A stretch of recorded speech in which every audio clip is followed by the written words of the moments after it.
Preface the Children to The Book of the Homeless by Edith Wharton. One day last August, the members of the Children of Flanders Rescue Committee were waiting at the door of the Villa Béthanie, a large seminary near Paris which had been put at the disposal of a committee for the use of refugee children.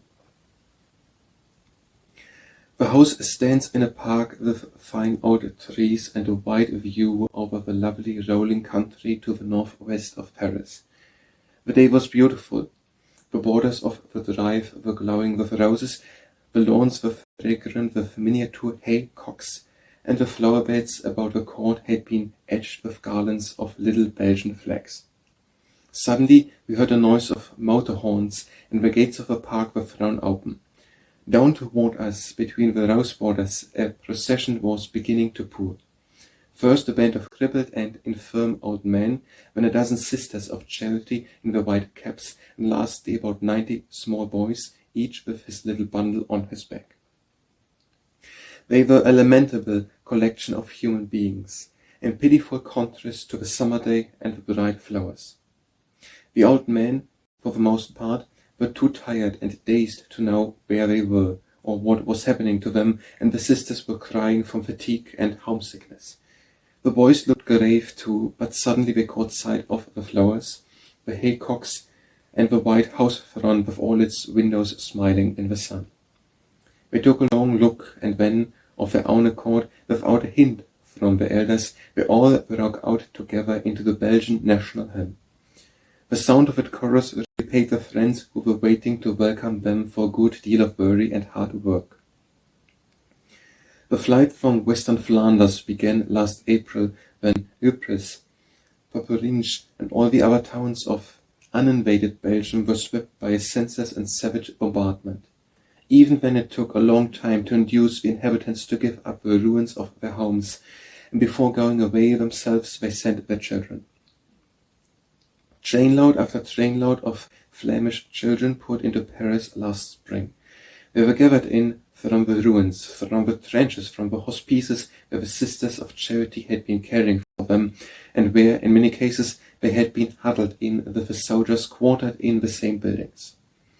Before each convoy started, a young lady with fair hair and very blue eyes walked through the train, distributing chocolate and sandwiches to the children and speaking to each of them in turn, very kindly.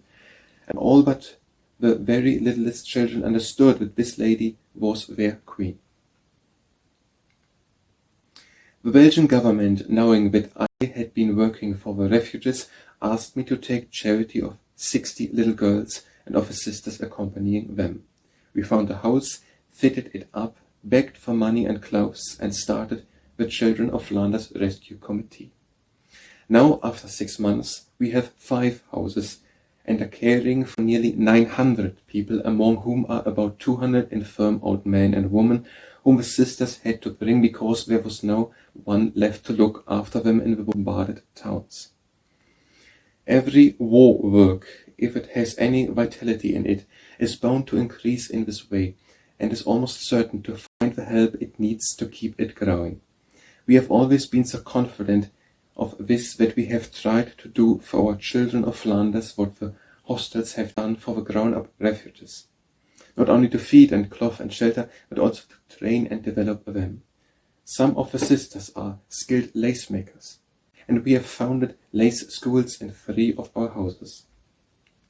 There is a dearth of lace at present owing to the ruin of the industry in Belgium and northern France, and our little lace makers have already received large orders for Valenciennes and other laces.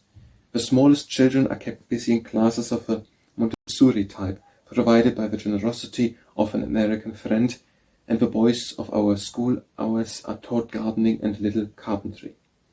We hope later to have the means to enlarge this attempt at industrial training. This is what we are doing for the Children of Flanders, but above and beyond all, we are caring for their health and their physical development.